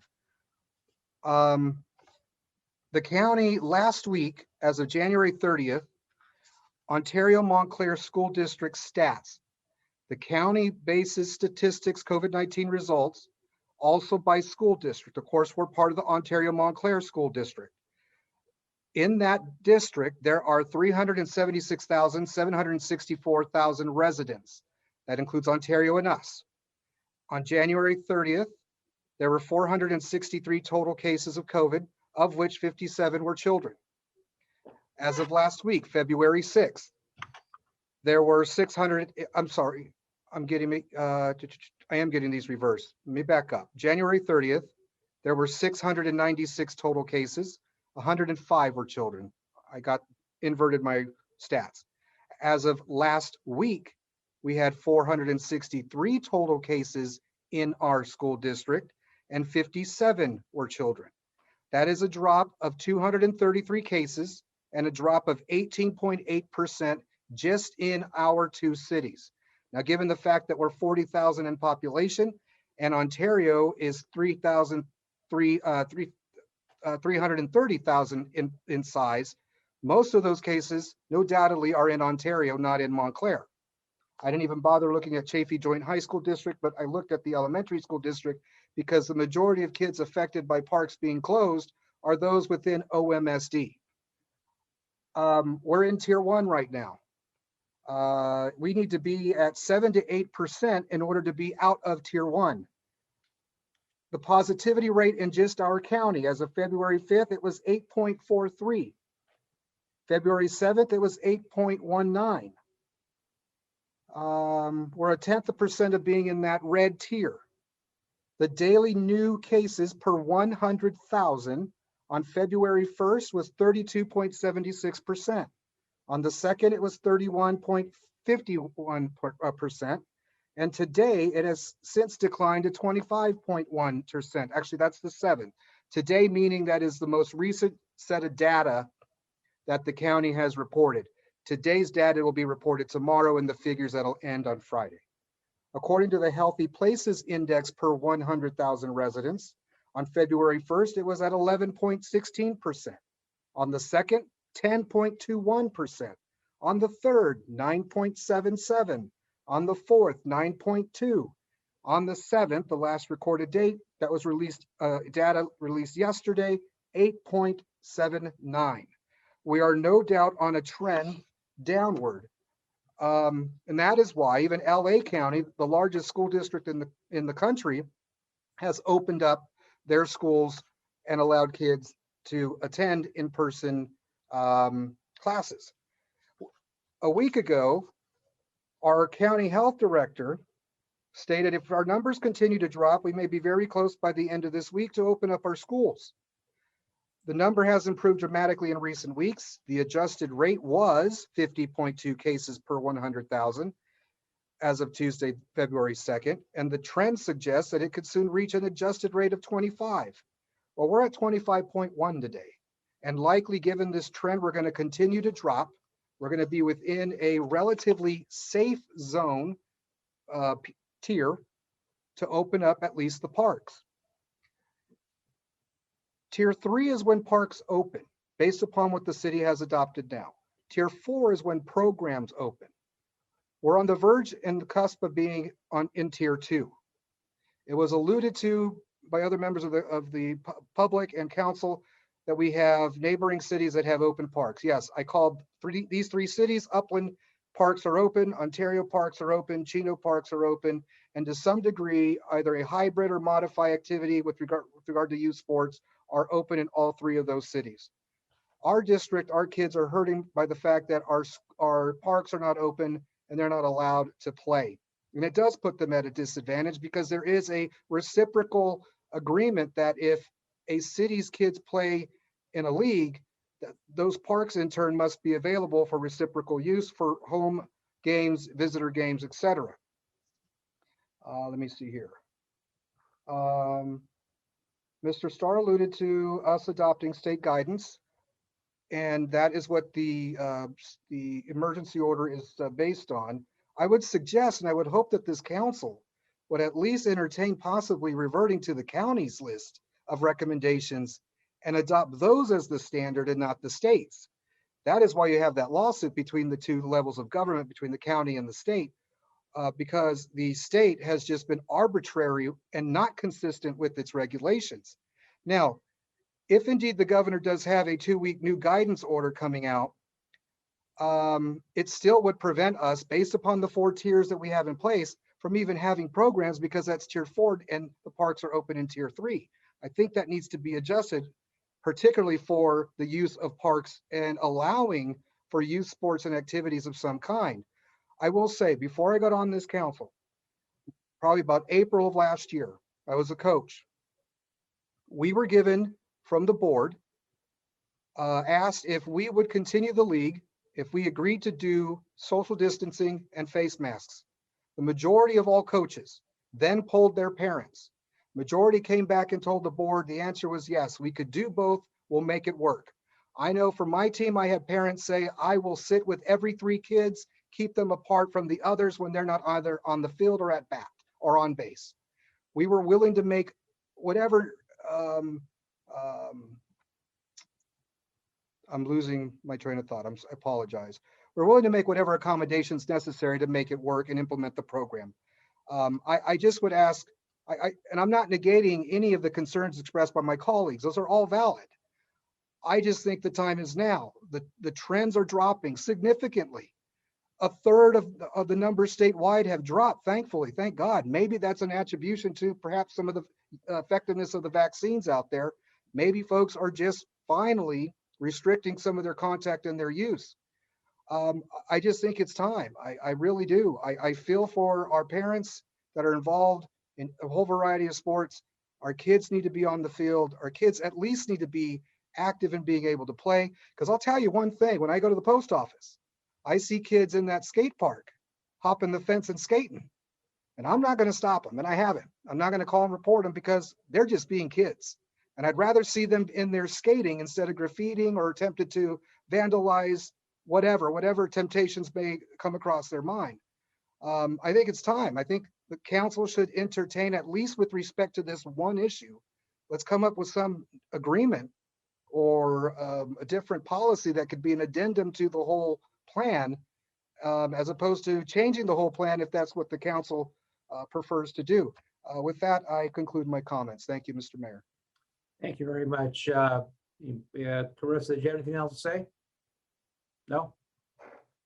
I do, thank you. Okay. I just want to make the comment, though, that the San Bernardino County numbers doubled from November to December. So we might be seeing a decrease in the numbers, but we all have to remember that we're coming out of the holiday season. So it's wonderful that the numbers are improving, but we do want to make sure that they don't continue raising again to the levels that they were in December. Mr. Mayor, real quickly, because this data is real fresh with me. I contacted folks at the county health department. In November, we were significantly higher. I don't have the data in front of me on the screen. It's a visual chart which shows the numbers by date. And it does show us significantly higher than in November. We were high, and all of a sudden, after what they call the winter surge, we have dropped. It's in the data. I had initially thought that was the case, as you did, Ms. Martinez, but it has began to slide significantly. That is why we are 0.1% in getting into the red zone in our county, and we weren't at that stage in November. Ms. Martinez, you have anything else to say, Ms. Martinez? Councilor Martinez? Not that hasn't been iterated already. Thank you. Let me speak, since I'm the one who brought this request this item to be on the agenda. I firmly believe, and I think we discussed it back in September, that kids need to be in the parks and need to have access to the parks. Families need to have access to the parks. And when I say that, I mean that it should not be organized events at the parks like sports. It should be very informal activities in the parks that families and children are able to enjoy. I have looked at the governor's blueprint, and I don't know how we got the orange moderate tier 3 to open. According to the governor's blueprint that I got from the California Department of Public Health, it has a category here called outdoor playgrounds and outdoor recreation facilities under tier 1 widespread. It states open with modifications. There are 2 asterisks next to it, and when I look at that, the 2 asterisks, the asterisks represent outdoor playgrounds and outdoor recreation facilities updated September 28, 2020, which was after our last time we spoke of this in September. So this tells me that that parks can be open on whatever that modification is supposed to mean. I know that the other surrounding cities, their parks have been open since last fall. Yes, the good news is that numbers are going down. I do look at the county's data almost once or at least 3 times a week. I look at the county data and where we are in hospitalizations, the positivity rates, and I also look at the state data.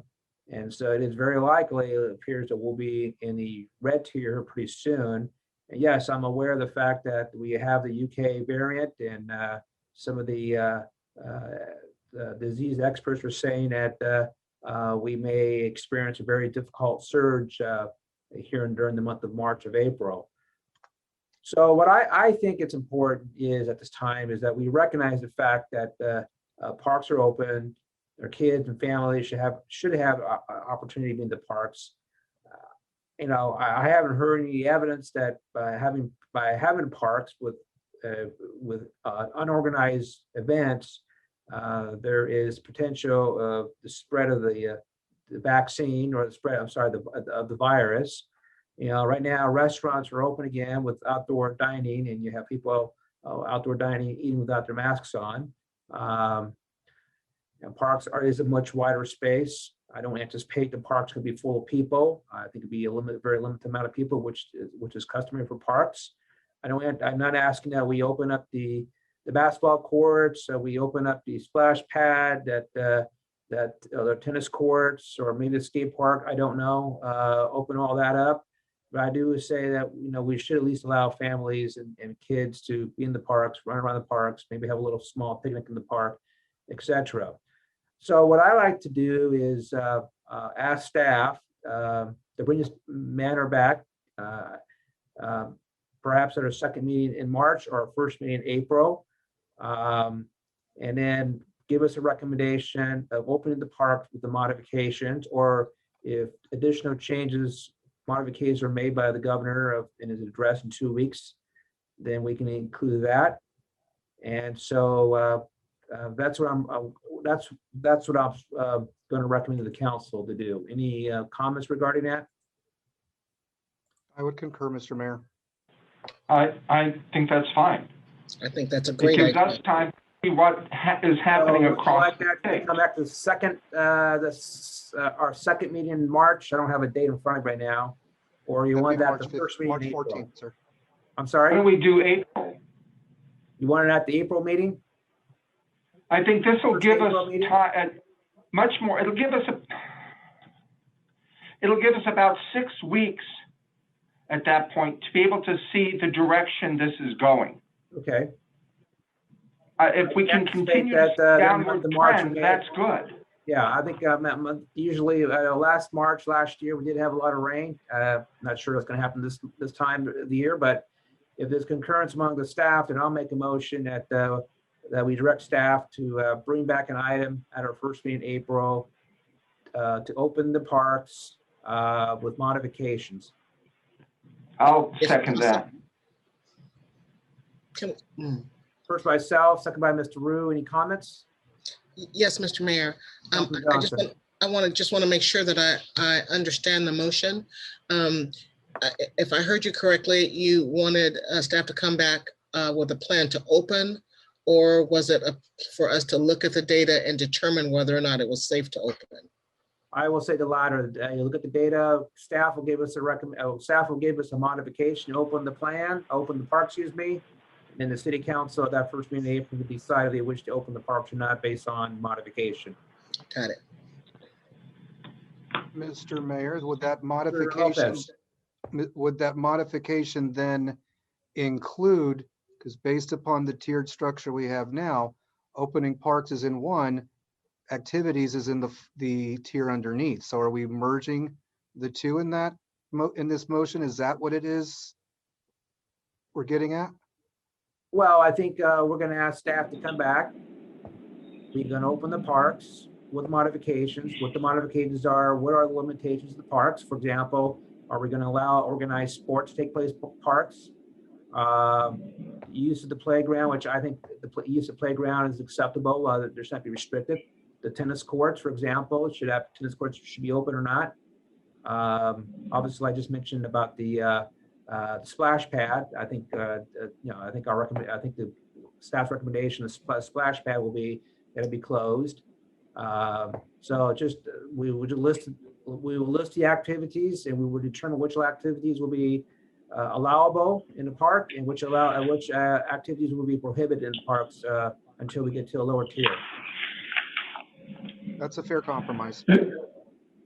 Mr. Mayor, if I may just add in, the plan as adopted by the City Council is a living document, and it does specify that as new guidance are issued by the state and by the CDC, that those new guidance are automatically adopted into the plan. So, for example, if the governor does release a new plan within the next 2 weeks that relaxes the opening of sport leagues to allow them to continue as in the past, then that would automatically be adopted into the plan. So even though the plan as adopted specifies that those activities would not occur until tier 3, the orange tier,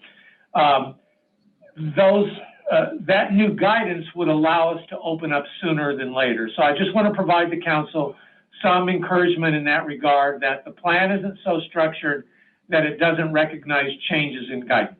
And then a part of my motion, I'll make my motion to include providing the city manager discretion if there's a modification to the state guidelines that allows the park still to be open, then the city manager will have that discretion to open it prior to our April meeting. Is there a second? The second of that motion? I was the maker of the second, so that's acceptable to me. Okay. All right. I just don't, I believe that before that happens, though, I would like to see the council consulted on it, not just arbitrarily done, but hey, we're Well, planning on doing. I do believe Mr. Starr is pretty conservative when it comes to this issue, so I trust him that he'll make the right judgment if the parks are open much earlier, prior to April meeting. So at this time, I don't see any more hands up. So let's just take a roll call vote. Member Lopez, Aye. Councilmember Martinez, Aye. Councilmember Johnson, Aye. Mayor Pro Tem Rue, Aye. Mayor Dutray. Aye, so that's adopted 5-0. And I don't mean to belabor this issue here, but I do have a question because I was also going to discuss about council meetings and the use of the council chambers. City Manager Starr, where are we with the upgrades and the technology? We are pretty much completed with upgrades in technology, so we can begin the meetings as soon as we get into the red tier and we pass that 2-week time frame as the state requires to ensure that the data that is flowing into the county that allows us to enter that tier is legitimate and it is sustained. Okay. And that includes when members of the audience are able to call into a meeting and speak at a meeting? And there's a video there? Yes, and we've set up 2 large monitors in the west lobby to allow for an overflow audience. We set up seating in there. Obviously, we would have to maintain social distancing, but that would allow the council to operate meetings that can host up to 30 to 40 people if necessary. And then if the audience wants to be home, they want to call in and make comments at a meeting or listen to me at home, they can do that as well? That technology is implemented, and some of it may be rudimentary because that is not typically how a council meeting is conducted, because it puts a stress on the city clerk to run 3 different meetings. You have her running the live meeting, you have her running a Zoom meeting, you have her running telephone calls. We're not certain that that is going to work seamlessly. It's going to be a very complicated process. Okay. So I think that for the moment now, let's just get through these next 2 months, the month of March and March of April. And if we are in the red tier, I will ask the city manager to send an email out to all 5 council members, make sure they're comfortable to meet in person again. Perhaps in May, we'll make an attempt to meet in May. If we're in the red tier, that's with the consensus of all 5 council members agreeing to it. Mr. Lopez. Real quickly, 2 cities near us, the city of Upland and the city of Chino Hills, actually, and Chino, they do have a hybrid of sorts where they do have live meetings and they do Zoom and call-in. I would prefer to see that for those residents that are uncomfortable about being in the room. I'd still like for that option to be available when we get to that point, but at least 3 of our neighbors do currently do that. Okay, and I hope we can do the same thing.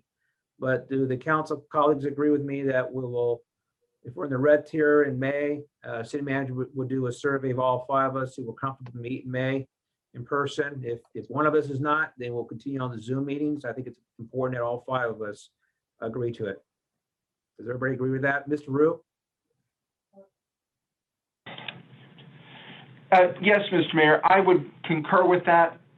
I too know several cities besides the ones mentioned. There are others in the San Gabriel Valley that are open. They have a hybrid where people can call in, do Zoom, and do all of that. We need to make this a comfortable setting for people. There may be residents who want to be here in person. There may be residents who feel better off at home. A resident may not feel well and maybe they say, I'd rather go in via Zoom or telephone call. We need to be able to accommodate that. And I also think as council members, we need to be able to accommodate. Maybe there's an evening where a council member says, you know, I feel much better phoning in from Zoom from my home. And we need to respect that and understand that. We have to do in this time what makes people feel most comfortable. We're dealing with a global pandemic. We've never dealt with something in our lifetime such as this. And we need to do what will be comfortable for people. So I hope we can do what other cities are doing where they have Zoom, in person, phone in. Thank you. Well, thank you very much. Hopefully staff can make it possible that members of the public can be present at the meeting and also be at home to participate in meetings. I'll let staff figure that part out. The other thing I was going to bring up is committee meetings, and we really haven't had committee meetings here in the last 1 year, with the exception of Public Works Committee. And so I would like to see that these committees can be resumed again, either in a Zoom meeting like this, or if it's a very small, like a personnel committee, usually it's a closed session, there's only 3 members, that could be in person. But I think it's important for us to begin to resume the committee meetings. So I would like to see staff start those committee meetings in March.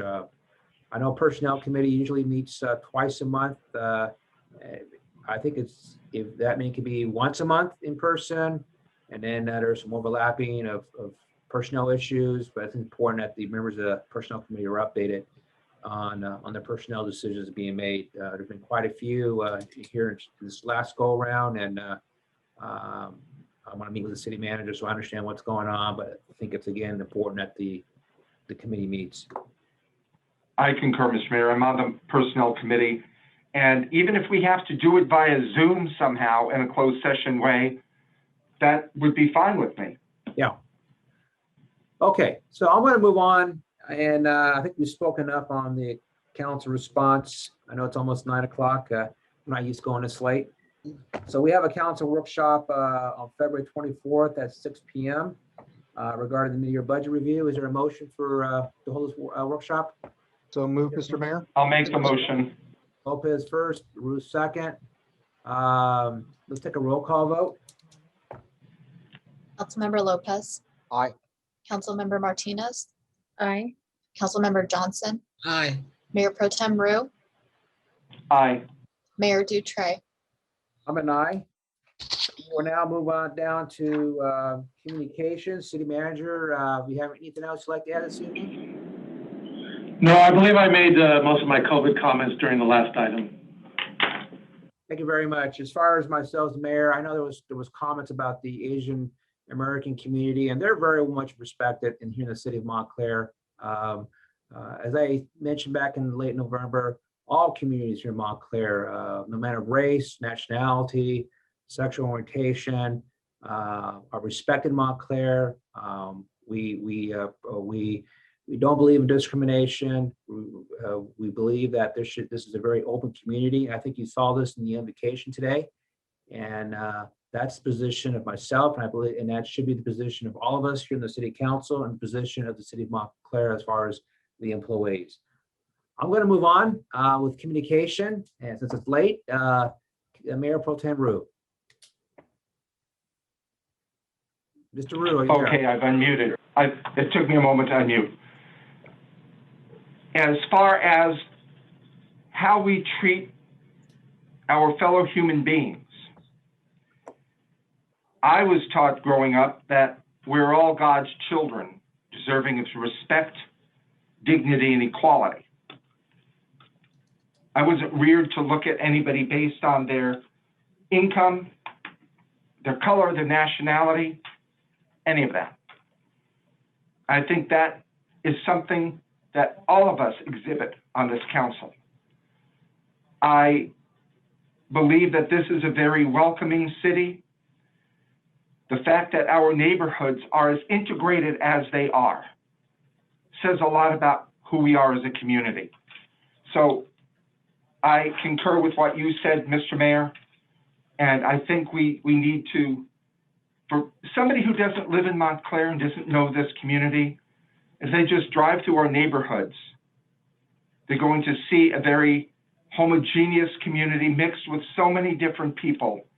And when our parks were open and our schools were open, it was reflected in that as well. And I think that's a strong point for this community. I will very quickly, I hadn't planned on talking about it, just very quickly comment on housing. It is a crisis in the state of California. You pick up the newspaper every day, there's a story about housing. The issue in housing is not for the more affluent or the upper middle class. They're doing fine, just thank you. The issue in housing is whether working class families in a community can continue to live there. The housing needs to be built that is affordable to working class families so they can rent and buy. That's become the problem in California. We're going to have to look at that. It's great to say we want housing for everybody, but the only housing being built is for the upper middle class. So I know I'm the outlier on that one. I won't go into it anymore, but we need, the issue is housing for the working class families. And then finally on coronavirus, I said earlier about making sure everybody receives an inoculation. We need to do that. I have taken people to different sites who need to receive their inoculation. They don't drive. Some of them drive, but they can't get to that site. Do what we can to help our neighbors on this. Encourage them to get an inoculation. Whether they're in San Bernardino or LA County, wherever they are. We move around a lot in this region. See what we can do to get them to an inoculation site. Cal Poly Pomona, the Fairplex, the Convention Center, the Auto Club Speedway. I've named 4 sites in 2 different counties. Just get our friends and family who qualify to be inoculated. It is so important. Thank you. Thank you, Councilmember Johnson.